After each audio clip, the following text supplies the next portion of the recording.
There is a legend of a girl with turquoise hair, a voice that shattered silence, and a ship that sang louder than the sea. Some say she never existed. Others believe she changed the world.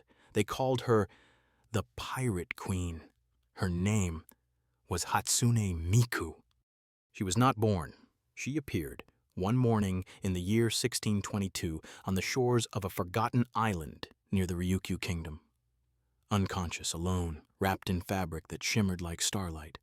The villagers found her, hair the color of tropical coral, eyes that glowed faintly in the dark. No heartbeat, yet she moved.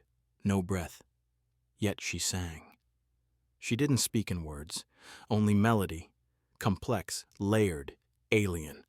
The islanders feared her. Priests called her a ghost. Scholars called her a divine accident. But the children, they followed her through the jungle, drawn by the strange songs she hummed. She wandered inland, silent and smiling, until she found the ruins of an old warship. Sunken, cracked, broken, its bones rotting beneath vines and sand. She stepped aboard, and the ship came alive. Wood hardened into shimmering alloys, torn sails mended with woven light, and a pulse, like a subwoofer, began to echo through the hull. She placed her hand on the mast. A voice whispered through the ocean wind, "Captain!" She didn't ask for a crew. They came to her, an exiled noblewoman from Nagasaki seeking revenge, a Korean navigator who had mutinied against cruelty, a merchant's daughter from Manila who had lost everything to pirates, and others, runaways, musicians, fugitives from empires. They called themselves the Forgotten. She called them the Band. Each one found something in her songs: hope, rage, memory, a reason to live. She didn't speak often, but when she did, her voice was soft, layered with harmonics, like she was echoing across dimensions. "We do not steal," she said. "We liberate sound from silence." The ship was renamed Sakura Tempest. Its figurehead was carved into a foxwoman playing a shamisen. Its sails glowed at night with shifting symbols, lyrics in languages long lost. And its crew? They trained not with blades, but with rhythm. Every morning began with song drills, every maneuver choreographed, every battle a performance. Their first battle was in the East China Sea. A fleet of slavers approached, armed and overconfident. The band was outnumbered 5-1, but Miku stepped onto the prow. No armor, no weapons, only her mic. She sang. It began softly, a lullaby. Then layers joined in, harmony, distortion, reverb. The waves began to respond, the air vibrated, the enemy froze. By the time the final chorus hit, the ships had turned. One ran aground, another had burned from within. The remaining fled, leaving behind cargo, chains, and a single message: "We surrender." To the melody, news spread like fire. A new pirate queen ruled the waves, one who didn't kill, didn't plunder, but who dismantled power with harmony. They called it the Siren Protocol. Ports began broadcasting her songs to ward off invasion. Colonial forts tuned their watchtowers to listen for her rhythm. She was a myth, a warning, a ghost in the current. But to her crew, she was just Miku, and to them she was very real. Captain Luka, drummer and stormbringer, known for blasting thunder from ship cannons, synced to her beats. She wasn't just a fighter, she was a force of nature. Her drums could summon tempests, and her rhythm made the sea itself tremble. Twins Rin and Len, acrobats, duelists, and backup vocals in battle, leaping from mast to mast with synchronized step. Their dance was as deadly as their blades, a whirlwind of color and sound that dazzled enemies and allies alike. And Meiko, the one who never smiled, whose percussion could split rock, and whose laugh came only during storms. She was the enforcer, the disciplinarian, the heartbeat that kept the crew in line. Together they formed the Kawaii Armada, a fleet of pirate ships turned performance halls, each one unique, some with neon sails, others shaped like ancient instruments, and one that flew entirely on amplified sound waves. But being part of the Armada was not easy. Behind the scenes, tensions simmered. Not all shared Miku's vision of harmony. Some wanted gold, some revenge, some simply freedom. The ship was a stage, but also a crucible. There were late-night arguments in the mess hall, training sessions where tempers flared and whispered fears of betrayal. One night under a crescent moon, Rin challenged Luka to a duel, their voices clashing as sharply as their swords. Miku intervened with a song, soft, almost pleading, and the crew fell silent, reminded why they fought together. The Armada was more than a fleet. It was a family forged in music and fire. They sailed not for gold, but for resonance. They liberated towns through concerts, freed prisoners by remixing enemy messages, converted enemies by making them sing. Each new port became a verse, each ally a harmony.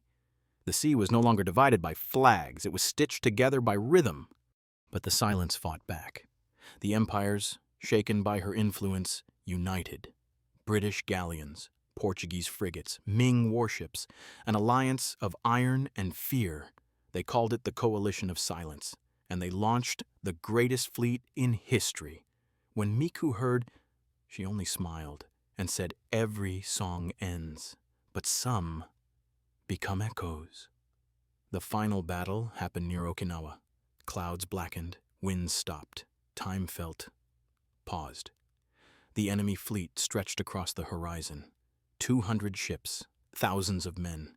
The sea itself seemed to hold its breath.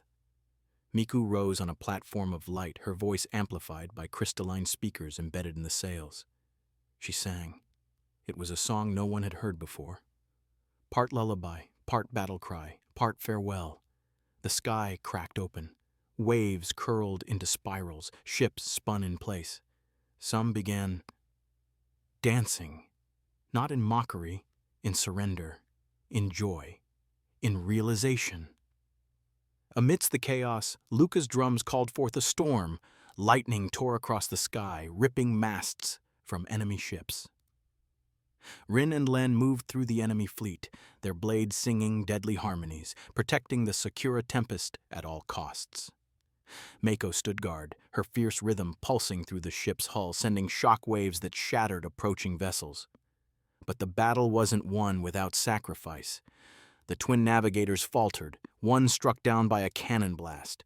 Luka's drumsticks splintered in a furious assault. Meiko's laugh was a distant echo. Miku's voice grew louder, rising above the storm. And then, silence. When the light faded, the entire coalition fleet was gone. No wrecks, no bodies, only a turquoise ribbon, floating on the surface. No one ever saw her again. The Sakura Tempest vanished, not wrecked, not sunk, just gone. No debris floated to shore. No message in a bottle, no black box of history. Only silence. And a single ribbon, turquoise and glowing, left fluttering atop the still water. But she didn't vanish from memory. She became legend. And legends do not die. They resonate. They say she returns in storms. That in the dead of night, when thunder cracks and the sea turns black, a strange ship appears on the horizon. Its sails shimmer with digital patterns, its hull leaves no wake, and its crew dances in perfect sync. Sometimes, sailors claim to hear singing, a voice not quite human, echoing just below the surface of the waves. Soft at first, then rising, until it drowns out even the wind. One merchant captain from Macau swore he saw a flash of turquoise light and then found his ship turned 180 degrees, facing home, in the middle of a typhoon. He tried to describe the sound he heard. He only said, it was a farewell, wrapped in forgiveness. Children born near the sea, in fishing villages that once hosted the Armada, sometimes sing songs no one taught them. Melodies that match no tradition, but always end in the same refrain. Miku wa mada utao. Miku still sings. In Nagasaki, there's a mural that no one painted. It appeared one morning on a crumbling wall. A woman in pirate garb, eyes closed, mouth open, mid-song. The background, a swirling sea of music notes. People repaint over it every few years. It always comes back, brighter. Some believe she became the ocean itself, not in spirit, but in code. That her voice, her soul, was too powerful to be confined by flesh, that she transferred herself into the rhythm of the waves. There's a theory among rogue sailors, those who still sail without flags or nations, that she watches the oceans, keeping balance. When conflict escalates too far, when greed poisons trade winds, she whispers. One such whisper stopped a war. In 1691, two colonial fleets clashed near Java. But hours before the first cannon fired, both admirals were found asleep at the helm, dreaming the same dream. A turquoise girl weeping on a burning ocean. They never fought. And then there are the letters, hundreds of them, kept in museum archives, found in bottles, locked drawers under floorboards. Written by sailors, captains, prisoners, lovers, each one ends the same way. Tell her, I still remember the chorus. One letter, never mailed, never signed, reads, she didn't just change the sea, she changed time. After her, we all began to listen, and once you truly listen, silence becomes unbearable. She gave them a voice, a rhythm, a way to live. And when the empires fell, when the flags burned, when the oceans grew quiet again, her voice remained, whispered by waves, echoed by children, painted in shadow, gone, but never silent. Hatsune Miku, the pirate queen of the Azure Sea, still sailing. Somewhere beyond the sound,